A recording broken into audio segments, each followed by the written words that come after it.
50,000 രൂപ മുതൽ 5 ലക്ഷം രൂപ വരെ ലോൺ ലഭിക്കുന്ന ഒരു നോൺ ബാങ്കിംഗ് ഫിനാൻഷ്യൽ കമ്പനിയെ കുറിച്ചാണ് ഇന്നത്തെ വീഡിയോ. എന്റെ പേര് സിജു ബാലൻ, ലോൺ കൺസൾട്ടന്റ് ആണ്. ഈ സ്ഥാപനത്തിൽ നിന്നും ഞാൻ എടുത്തു കൊടുത്തിട്ടുള്ള ലോണിന്റെ സ്ക്രീൻ റെക്കോർഡാണ് നിങ്ങൾ ഇപ്പോൾ കാണുന്നത്. ഈ എമൗണ്ടുകൾ ലഭിക്കുന്നത് കസ്റ്റമറിന്റെ എലിജിബിലിറ്റി അനുസരിച്ചാണ്. ഞാൻ പറയുന്ന എലിജിബിലിറ്റി നിങ്ങൾക്കുണ്ടെങ്കിൽ ഉറപ്പായിട്ടും ഈ ആപ്ലിക്കേഷൻ വഴി നിങ്ങൾക്ക് ലോൺ ലഭിക്കുന്നതാണ്. ഈ ആപ്ലിക്കേഷൻ വഴി ലോൺ എടുക്കാൻ എന്തൊക്കെ ഡോക്യുമെന്റ്സ് ആണ് വേണ്ടത്, ഇതിന്റെ പ്രൊസീജിയർ എങ്ങനെയാണ് എന്നുള്ളതിനെ കുറിച്ചുള്ള മുഴുവൻ കാര്യങ്ങളും ഞാൻ പറയുന്നുണ്ട്. വീഡിയോ സ്കിപ്പ് ചെയ്യാതെ മുഴുവനായും കാണുക. വി റൈസ് എന്നാണ് ഈ ആപ്ലിക്കേഷന്റെ പേര്, അല്ലെങ്കിൽ ഈ നോൺ ബാങ്കിംഗ് ഫിനാൻഷ്യൽ കമ്പനിയുടെ പേര്. ഇതിന്റെ ഒരു പ്രത്യേകത കേരളത്തിലെ എല്ലാ പിൻകോഡുകളും സർവീസബിൾ ആണ് എന്നുള്ളതാണ്. എല്ലാ NBFC പ്ലാറ്റ്ഫോമുകളിലും കേരളത്തിലെ എല്ലാ പിൻകോഡുകളും സർവീസബിൾ അല്ല, പക്ഷേ ഈ ആപ്ലിക്കേഷന് കേരളത്തിലെ എല്ലാ പിൻകോഡുകളും സർവീസബിൾ ആണ്. 50,000 രൂപ മുതൽ 5 ലക്ഷം രൂപ വരെയാണ് ലോൺ ഇവർ കൊടുക്കുന്നത്. കസ്റ്റമറിന്റെ എലിജിബിലിറ്റി അനുസരിച്ചാണ് ലോൺ എമൗണ്ട് ഫിക്സ് ആവുന്നത്. 6 മാസം മുതൽ 36 മാസം വരെയാണ് ഇതിന്റെ തിരിച്ചടവ് കാലാവധി വരുന്നത്. 15% മുതലാണ് ഇൻട്രസ്റ്റ് റേറ്റ് സ്റ്റാർട്ട് ചെയ്യുന്നത്. നിങ്ങളുടെ ക്രെഡിറ്റ് ഹിസ്റ്ററി, സാലറി, കമ്പനി എല്ലാം ബേസ്ഡ് ആയിരിക്കും ഇൻട്രസ്റ്റ് റേറ്റ് കാൽക്കുലേറ്റ് ചെയ്യുന്നത്. 21 വയസ്സ് മുതൽ പ്രായമുള്ളവർക്ക് ഈ ലോണിന് അപ്ലൈ ചെയ്യാവുന്നതാണ്. ഇതൊക്കെയാണ് ഈ കമ്പനിയെ കുറിച്ചുള്ള വിവരങ്ങൾ. ഇനി ഈ ലോൺ എടുക്കാനുള്ള എലിജിബിലിറ്റി ക്രൈറ്റീരിയയെ കുറിച്ചാണ് ഞാൻ പറയുന്നത്. ഞാൻ പറയുന്ന എലിജിബിലിറ്റി ക്രൈറ്റീരിയ നിങ്ങൾക്കുണ്ടോ എന്ന് ചെക്ക് ചെയ്തതിനു ശേഷം മാത്രം ഈ ലോണിന് അപ്ലൈ ചെയ്യുക. മിനിമം 12,000 രൂപ അക്കൗണ്ട് വഴി സാലറി വാങ്ങുന്ന വ്യക്തികൾക്കാണ് ഈ ലോണ് ലഭിക്കുന്നത്. നിങ്ങൾക്ക് PF കമ്പൾസറി ഉണ്ടായിരിക്കണം. മുന്നേ PFന്റെ ആവശ്യമില്ലായിരുന്നു, ഇപ്പൊ അവർ PF കമ്പൾസറി ആക്കിയിട്ടുണ്ട്. PF ഡിഡക്ഷനോ മറ്റു ഡിഡക്ഷനോ എല്ലാം കഴിഞ്ഞതിന് ശേഷം 12,000 രൂപ നിങ്ങൾ അക്കൗണ്ടിൽ ക്രെഡിറ്റ് ആയാൽ മാത്രമേ ലോൺ ലഭിക്കുകയുള്ളൂ. മിനിമം ജോബ് വിന്റേജ്, ഈ നിലവിലെ കമ്പനിയിൽ 1 വർഷത്തെ ജോബ് എക്സ്പീരിയൻസ് ഉണ്ടായിരിക്കണം, എങ്കിൽ മാത്രമേ അപ്ലൈ ചെയ്യാനായിട്ട് കഴിയുകയുള്ളൂ. സ്റ്റേറ്റ്മെന്റ് ചെക്ക് ചെയ്യുന്ന സമയത്ത് കഴിഞ്ഞ 12 മാസത്തിലും 12,000 രൂപയിൽ കുറയാതെ സാലറി വന്നിട്ടുണ്ടെങ്കിൽ മാത്രമേ എലിജിബിൾ ആയിരിക്കുകയുള്ളൂ. അടുത്തൊരു criteria CIBIL score. CIBIL score 700+ ഉണ്ടായിരിക്കണം. കഴിഞ്ഞ 1 വർഷത്തെ ഹിസ്റ്ററി നോക്കുമ്പോൾ നിങ്ങൾക്ക് ചെക്ക് ബൗൺസോ ഡിലേ പേയ്മെന്റോ ഒന്നും തന്നെ ഉണ്ടാകാൻ പാടില്ല. നിങ്ങളുടെ സാലറിയുടെ 50% താഴെയായിരിക്കണം നിലവിലത്തെ നിങ്ങളുടെ EMI, എങ്കിൽ മാത്രമേ ഇവിടെ നിന്ന് ലോൺ ലഭിക്കുകയുള്ളൂ. ഈ ആപ്ലിക്കേഷൻ വഴി ലോൺ എടുക്കാൻ വേണ്ട documents Aadhaar card, PAN card, salary slip, bank statement എന്നിവയാണ്. സാലറി ക്രെഡിറ്റ് ആവുന്ന അക്കൗണ്ടിന്റെ സ്റ്റേറ്റ്മെന്റ് ആണ് വേണ്ടത്. സ്റ്റേറ്റ്മെന്റ് കഴിഞ്ഞ 1 വർഷത്തെ സ്റ്റേറ്റ്മെന്റ് ആണ് വേണ്ടത്. സാലറി സ്ലിപ്പ് ലേറ്റസ്റ്റ് മന്ത് ആയിരിക്കണം. പിന്നെ വേണ്ടത് നോമിനിയുടെ ഡീറ്റെയിൽസ് ആണ്. നോമിനി ഫാമിലി മെമ്പർ തന്നെ ആയിരിക്കണം. നോമിനിയുടെ Aadhaar card, PAN card, phone number. Loan pass ആവുന്ന ടൈമിൽ നിങ്ങളുടെ ഓൺ ഹൗസ് പ്രൂഫ് എന്തെങ്കിലും കൂടി വേണ്ടി വരും. മീൻസ് കറണ്ട് ബില്ലോ ഗ്യാസ് ബില്ലോ അങ്ങനെ ഏതെങ്കിലും ഒരു പ്രൂഫ് കൂടി വേണ്ടി വരും.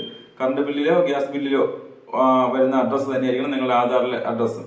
ആധാർ അഡ്രസ്സും ഈ പ്രൂഫും ഓൺ ഹൗസ് പ്രൂഫും മാച്ച് ആയിരിക്കണം. അഡ്രസ് പ്രൂഫും മാച്ച് ആയിരിക്കണം. ഇതിന് ഫിസിക്കൽ വെരിഫിക്കേഷൻ ഒന്നും വരുന്നില്ല, കോൾ വെരിഫിക്കേഷൻ മാത്രമാണ് വരുന്നത്. ലോൺ അപ്ലൈ ചെയ്ത് കഴിഞ്ഞതിന് ശേഷം അവർ വെരിഫൈ ചെയ്യാൻ വേണ്ടി വിളിക്കുന്ന സമയത്ത് കൃത്യമായി ഫോൺ എടുത്താൽ മാത്രമേ, റെസ്പോണ്ട് ചെയ്താൽ മാത്രമേ ലോൺ ലഭിക്കുകയുള്ളൂ. ഇല്ലെങ്കിൽ റിജക്റ്റ് ആവാനുള്ള ചാൻസസ് വളരെ കൂടുതലാണ്. ഇനി എങ്ങനെയാണ് ലോൺ അപ്ലൈ ചെയ്യുന്നത് എന്നുള്ളതിന്റെ സ്ക്രീൻ റെക്കോർഡ് ഞാൻ കാണിക്കാം. ഞാൻ ഡിസ്ക്രിപ്ഷനിൽ ഒരു ലിങ്ക് കൊടുത്തിട്ടുണ്ട്, ലോൺ അപ്ലൈ ചെയ്യേണ്ട ലിങ്ക്. അതിൽ ക്ലിക്ക് ചെയ്തതിനു ശേഷം അതെങ്ങനെയാണ് അപ്ലൈ ചെയ്യേണ്ടത് എന്നതിനെ കുറിച്ചുള്ള ഒരു സ്ക്രീൻ റെക്കോർഡ് വീഡിയോ ഞാനിപ്പോൾ ചെയ്യുന്നതായിരിക്കും. ഡിസ്ക്രിപ്ഷനിൽ ലിങ്കിൽ ക്ലിക്ക് ചെയ്യുമ്പോൾ ഇങ്ങനത്തെ ഒരു ഇന്റർഫേസ് ആയിരിക്കും വരുന്നത്. ഇതിൽ ആദ്യം സെലക്ട് പ്രോഡക്റ്റ് എന്നുള്ള ഓപ്ഷൻ ആയിരിക്കും വരുന്നത്. അത് പേഴ്സണൽ ലോൺ സെലക്ട് ചെയ്യുക. രണ്ടാമത് മൊബൈൽ നമ്പർ അടിച്ചു കൊടുക്കുക. അത് കഴിഞ്ഞിട്ട് ഇമെയിൽ ID എൻ്റർ ചെയ്ത് കൊടുക്കുക. പാൻ കാർഡ് എൻ്റർ ചെയ്ത് കൊടുക്കുക. പാൻ കാർഡ് എൻ്റർ ചെയ്യുമ്പോൾ ഓട്ടോമാറ്റിക്കലി നിങ്ങളുടെ പേരും ഡീറ്റെയിൽസും ഫെച്ച് ആവുന്നതായിരിക്കും.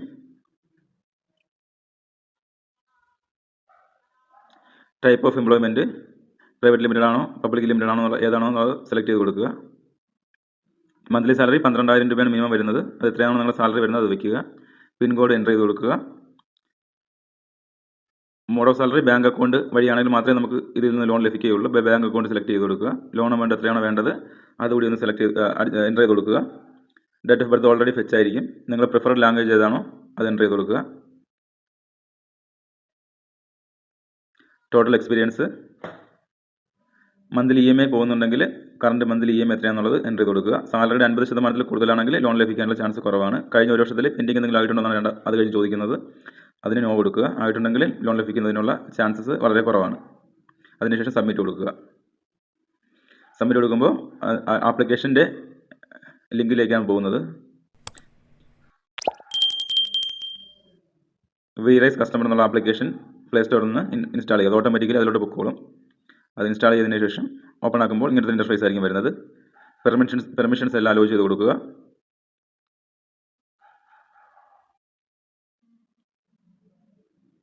നമ്മൾ അവിടെ കൊടുത്ത ഏത് നമ്പറാണോ ആ നമ്പർ എൻ്റർ ചെയ്ത് കൊടുത്ത് OTP എടുക്കുക. അതിനുശേഷം ഈ കംപ്ലീറ്റ് യുവർ ലോൺ ആപ്ലിക്കേഷൻ എന്ന് പറയുന്നിടത്ത് ക്ലിക്ക് ചെയ്ത് ഡോക്യുമെൻറ്റ്സ് എല്ലാം അപ്ലോഡ് ചെയ്ത് കൊടുക്കുക. PAN card, Aadhaar card, selfie photo, last month salary slip, 1 year bank statement, ഇത്രയും എൻ്റർ ചെയ്ത് കൊടുക്കേണ്ടതാണ്.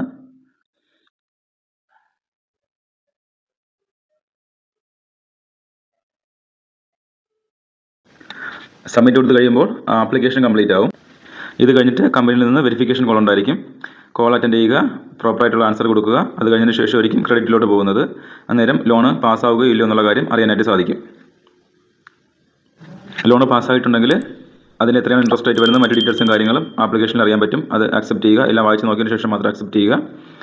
അതിനുശേഷം നാച്ച് പ്രോസസ്സ് ആയിരിക്കും. നിങ്ങളുടെ അക്കൗണ്ടിൽ നിന്ന് auto debit, EMI auto debit ചെയ്യാനുള്ള പ്രോസസ്സ് ആയിരിക്കും. അത് കഴിഞ്ഞ് ഫൈനൽ റിവ്യൂ, അത് കഴിഞ്ഞ് ഡിസ്ബേസ്മെൻ്റ് ആയിരിക്കും. ഇതിനെക്കുറിച്ച് എന്തെങ്കിലും ഡൗട്ട് ഉണ്ടെങ്കിൽ ഈ സ്ക്രീനിൽ എൻ്റെ നമ്പർ ഉണ്ടായിരിക്കും. നിങ്ങൾ ആപ്ലിക്കേഷൻ ഞാൻ തരുന്ന ലിങ്ക് വഴിയാണ് അപ്ലൈ ചെയ്യുന്നതെങ്കിൽ എൻ്റെ സഹായം നിങ്ങൾക്ക് എപ്പോഴും കിട്ടുന്നതായിരിക്കും. ആ സ്ക്രീനിലെ നമ്പറിലോ വാട്സപ്പ് ചെയ്താൽ മതിയാവും. ഞാനത് ക്ലാരിറ്റി വരുത്തുന്നതായിരിക്കും. ഓക്കെ. ഈ വീഡിയോ നിങ്ങൾക്ക് ഉപകാരപ്രദമായെങ്കിൽ നിങ്ങളുടെ ലോൺ എടുക്കാൻ നിൽക്കുന്ന സുഹൃത്തുക്കൾക്ക് ഈ വീഡിയോ ഒന്ന് ഷെയർ ചെയ്ത് കൊടുക്കുക. ഇതുപോലത്തെ ലോൺ റിലേറ്റഡ് ഇൻഫർമേഷൻസിനും അപ്ഡേറ്റുകൾക്കും വേണ്ടി ചാനൽ ഒന്ന് ഫോളോ ചെയ്യൂ. അടുത്തുള്ള ബെല്ലൈക്കണും കൂടി എനേബിൾ ചെയ്ത് കഴിഞ്ഞാൽ ഞാൻ അപ്ലോഡ് ചെയ്യുന്ന ഇതുപോലത്തെ വീഡിയോകൾ നിങ്ങൾക്ക് നോട്ടിഫിക്കേഷനായി ലഭിക്കുന്നതായിരിക്കും. അടുത്ത വീഡിയോയിൽ കാണാം. ബൈ.